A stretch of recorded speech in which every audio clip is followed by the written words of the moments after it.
Alors, pour bien comprendre l'hydrophobicité, il faut comprendre comment une goutte d'eau fonctionne.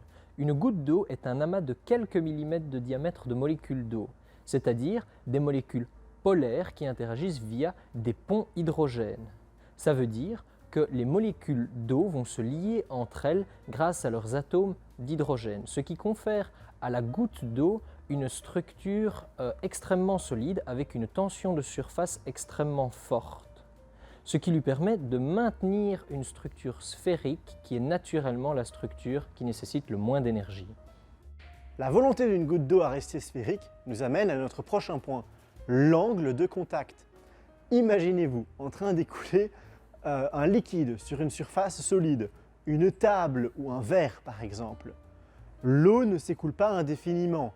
Arrive un moment où l'eau s'arrête, nous avons un point de contact, ce qui nous permet de mesurer un angle, l'angle de contact. Cet angle dicte la nature hydrophobe de notre surface. Nous définissons une surface comme étant super hydrophobe lorsque l'angle de contact est supérieur à 150 degrés. L'hydrophobicité, c'est le cœur de notre sujet. Il en existe deux types, physiques et chimiques. L'hydrophobicité chimique résulte du peu d'affinité existant entre les molécules polaires, c'est-à-dire celles de l'eau, et les molécules apolaires, celles de la surface de contact. C'est donc pourquoi l'eau interagit très peu avec les molécules apolaires. C'est donc aussi pourquoi l'huile et l'eau ne se mélangent pas.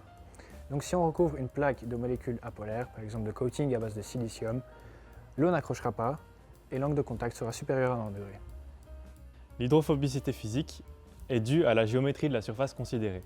En effet, si une surface est composée de petites piques ou de poils de l'ordre du micromètre, la surface entre le matériau et l'eau va être réduite à l'extrémité de ces petits poils ou cette petite pique.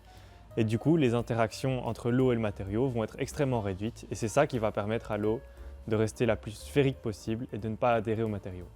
Alors toutes ces belles explications peuvent vous donner l'impression que notre expérience est une expérience de laboratoire. Mais en réalité, nous nous sommes inspirés d'un principe retrouvé dans la nature. Certaines plantes, comme le lotus ou l'alchimie, utilisent ce principe, tout comme le papillon, pour garantir leur survie. Alors, en conclusion, tout ce qu'on vient de vous expliquer sur la superhydrophobicité se retrouve dans notre expérience. C'est exactement ce principe qui permet à nos gouttes de rebondir sur les plaques. Donc niveau setup expérimental, on a ici tout simplement une petite seringue qui nous permet d'avoir des gouttes d'une taille assez uniforme, le tout fixé sur un statif. Alors pour traiter nos informations et surtout pour un peu voir ce qu'on fait, on filme avec une caméra haute vitesse équipée d'un objectif macro. Et alors pour avoir suffisamment de lumière, on a réussi à mettre la main sur cette énorme lumière.